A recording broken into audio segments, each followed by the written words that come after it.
Good morning mga kamacho. Nandito na naman po ang inyong kaibigan na si Boy Macho ng Puktoy, Utjongan, Romblon. Mga kamacho, ito po ang aking recipe ngayong araw na to.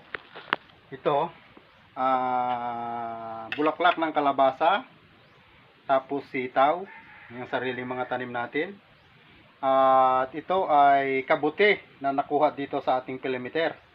Kabuti or ligbos ng Utjongan, Romblon. Haluan natin ng malunggay at karne ng baboy. Nagbili ako kanina. Ayan. At ano to? Egg noodles. Haluan natin. Masarap daw to eh. Ito ang request kanina sa akin ni boss na nagbubulong-bulong na mukhang masarap daw yun pagka ganun ang lutuin. Hindi niya lang alam na lalagyan ko ng malunggay, sitaw at bulaklak ng kalabasa. Yan, naka-ready na yung ating recipe ngayong araw na to.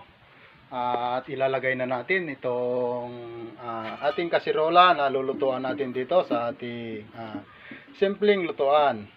Yan, naka-ready na yan. Diyan lang muna kayo mga kamacho. Basta lagi nyong tatandaan, nandito lang lagi si Boy Macho. Lagi nyong i-share, i-subscribe at i-share ang aking YouTube channel, Boy Macho ng Utjongan, Romblon. At nandito din po yung ating pangmalakasan na palaging panghimagas, ang saba na saging na hinog.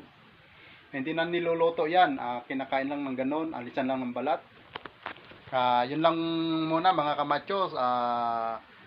Salamat at kabayan nawa tayo ng ating Panginoon sa ating buong maghapon. Yun lang at salamat sa muli.